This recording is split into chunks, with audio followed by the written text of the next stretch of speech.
A girl went out to celebrate a birthday and vanished without a trace. During the investigation, police uncovered a series of alarming facts, but they were unable to make any progress in solving the mystery. This continued for over 20 years until detectives decided to take an unusual and risky step.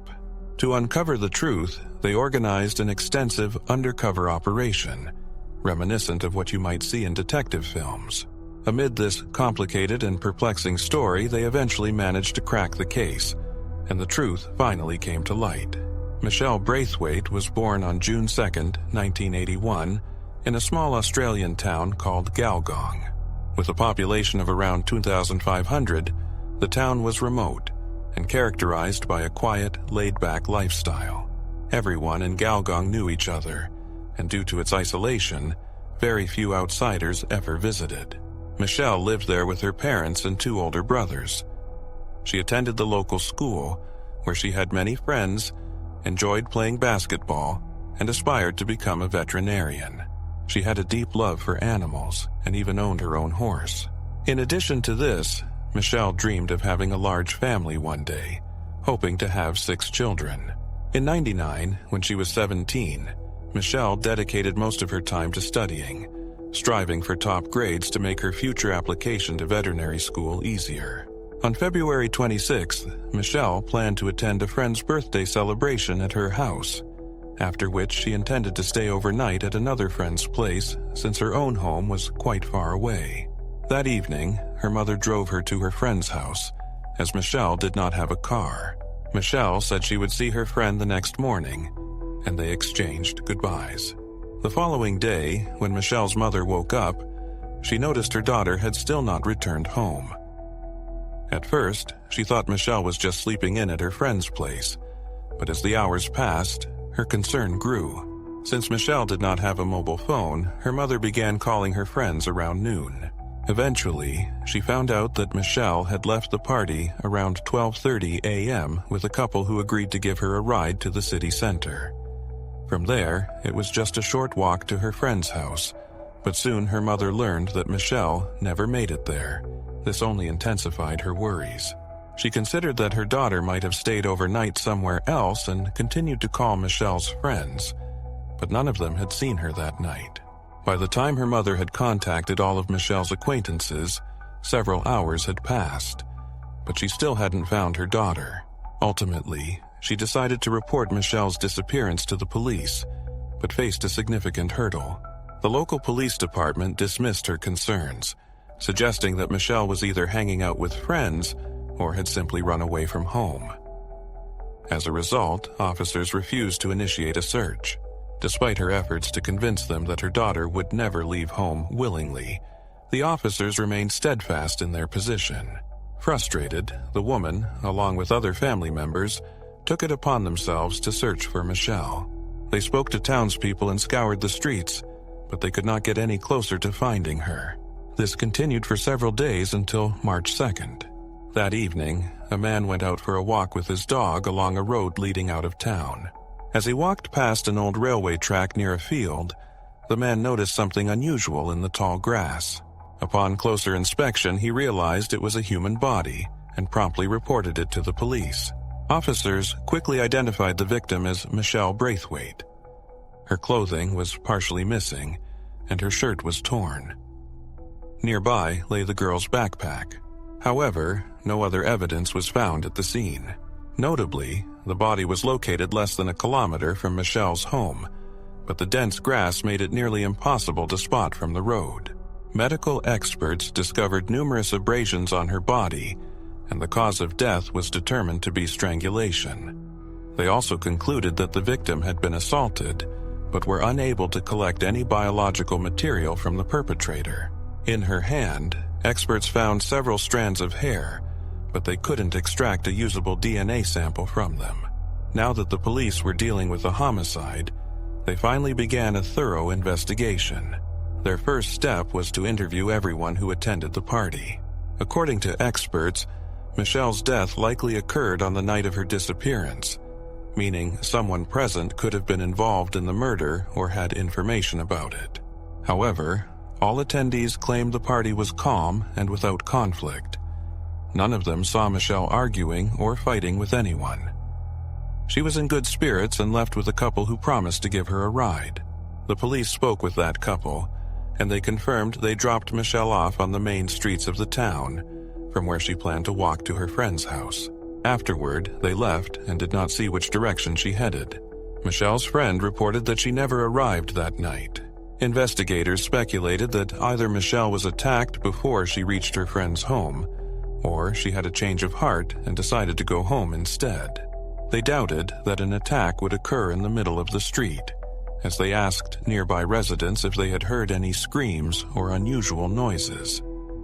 None reported anything. Given this, police believed the girl may have known her assailant. Perhaps he offered her a ride home and led her to the location where her body was later discovered.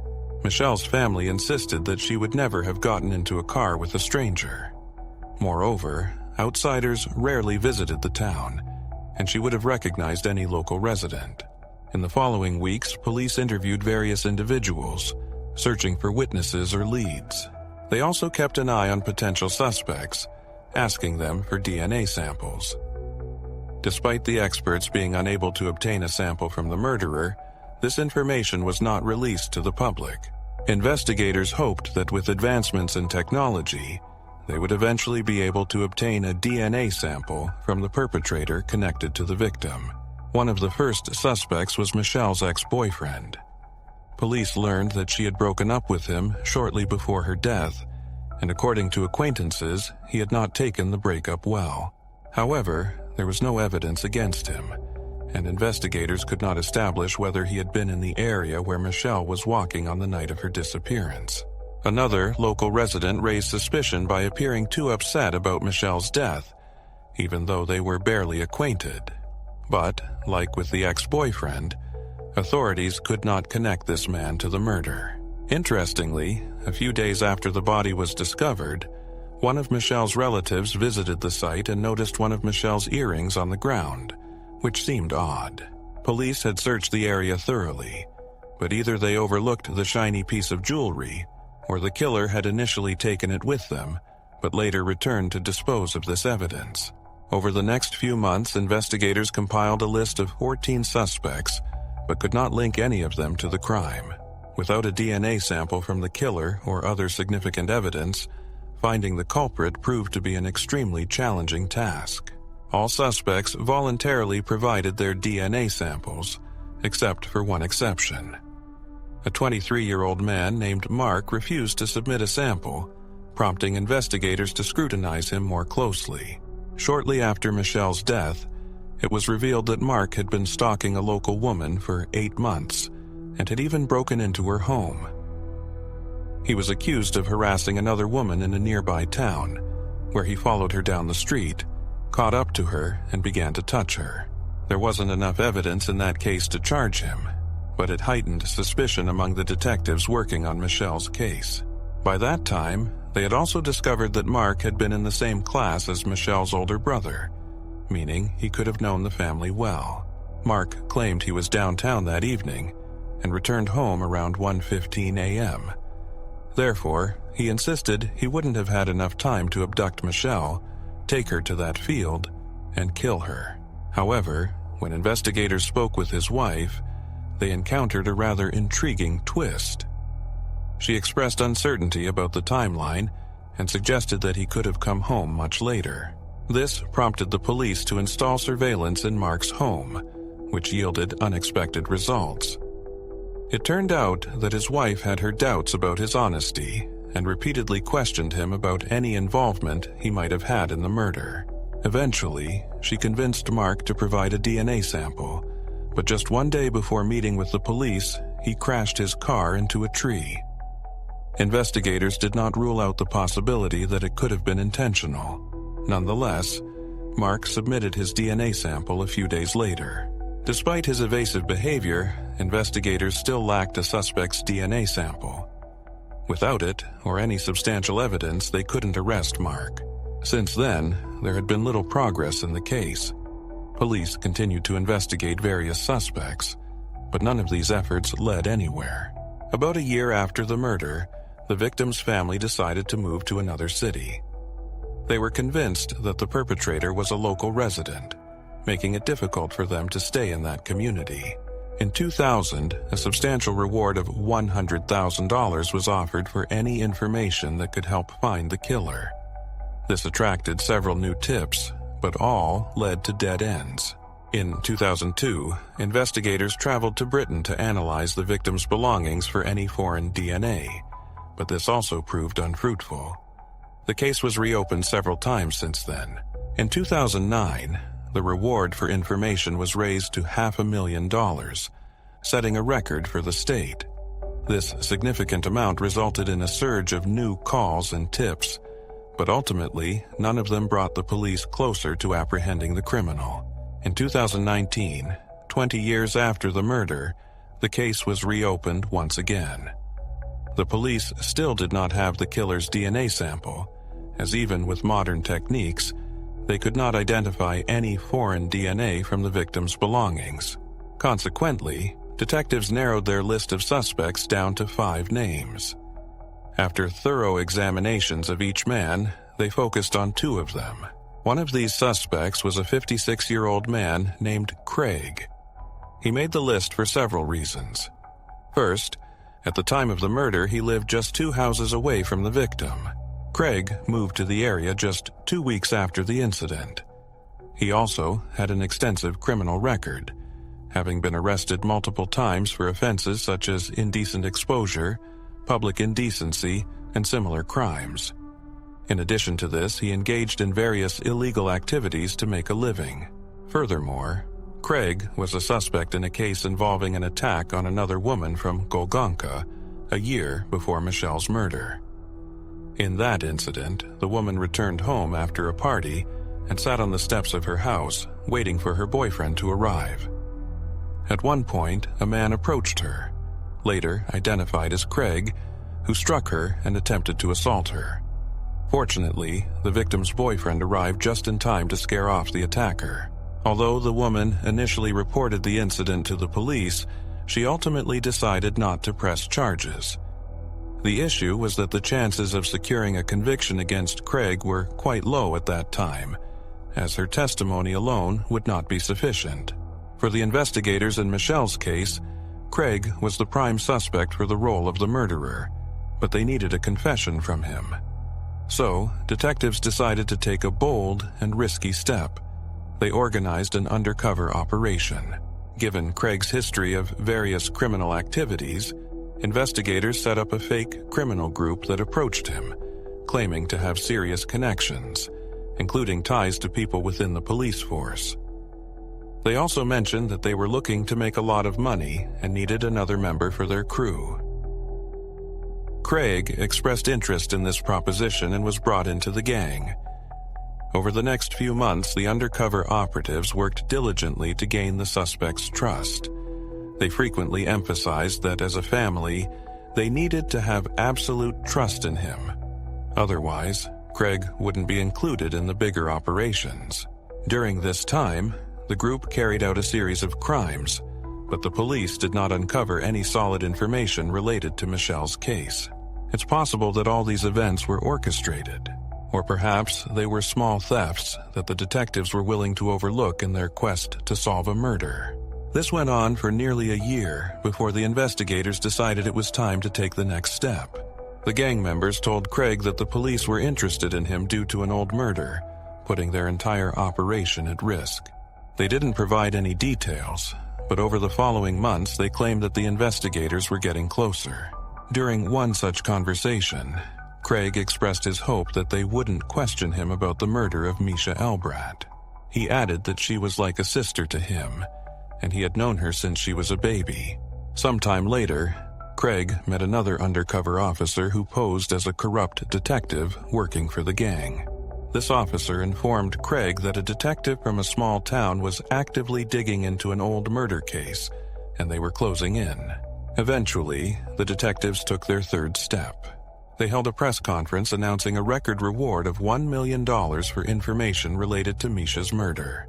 The goal was to ensure Misha's case made headlines and to increase Craig's anxiety. Notably, a man left a comment on a police department's social media post, expressing sadness that the killer had not yet been caught.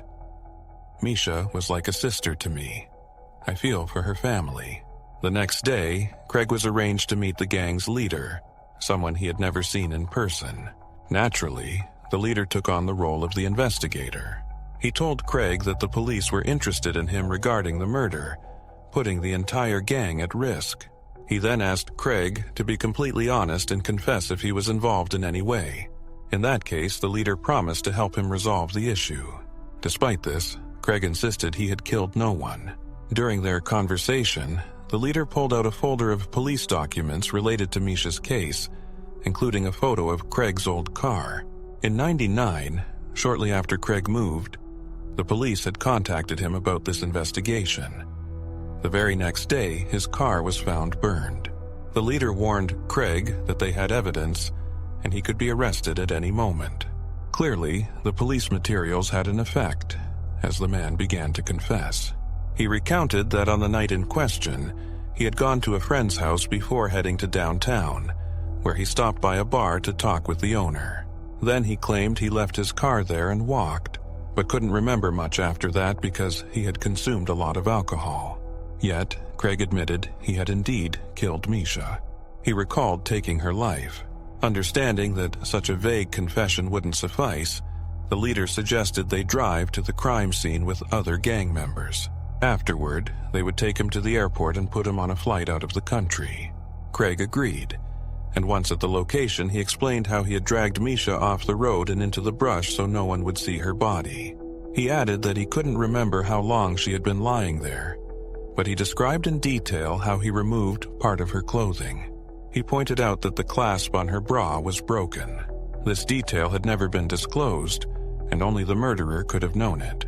Additionally, Craig admitted that he had attempted to date another woman a year before the murder, but was scared off by the victim's boyfriend at that time. He described the incident in detail, leaving no doubt about the truthfulness of his statements.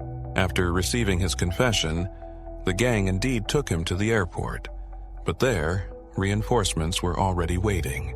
Craig was arrested for the murder of Michelle and was placed in jail awaiting trial. The trial began in 1923, and Craig was convicted on 2 counts. He maintained his innocence while his lawyer argued about the circumstances under which the confession was obtained. The defense pointed out that initially, his client had told undercover officers about his innocence and had only made a false confession under severe pressure. However, the prosecution insisted that Craig always had a choice. He could have simply walked away, left the gang, and told no one about his involvement in the murder. Moreover, the man had provided several details, such as the method of the murder and the broken clasp of the bra, details that someone uninvolved in the case simply could not know.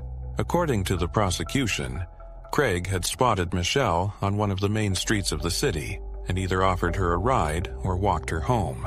Given that the girl was familiar with him and felt safe, she likely agreed. When they reached a secluded area, Craig could have attacked her and dragged her off the road toward the railway tracks, where she was found dead. The trial lasted 7 weeks, and ultimately, Craig was found guilty of Michelle's murder and of assaulting another woman. The victim testified at the trial and once again identified the man, but this time she didn't have to worry about him escaping justice. The judge sentenced him to 32 years in prison, with the possibility of parole after 24 years. Thus, he would be eligible for release at age 77 or older. Michelle's relatives, who had long since lost hope of achieving justice, thanked the detectives for their relentless efforts in uncovering the truth. This tragedy forever changed their family. 6 years after the girl's death, her parents divorced, and her mother struggled to find the strength to move on. Her father, meanwhile, could not stop blaming himself for what had happened, feeling it was their duty to protect her. All they could do was find some solace in knowing that the murderer would likely spend the rest of his life behind bars. Feel free to share your thoughts on this story in the comments, and don't forget to like this video if you enjoyed it. We also recommend subscribing to our channel, where we publish the most interesting crime news from around the world every day. Thank you for watching.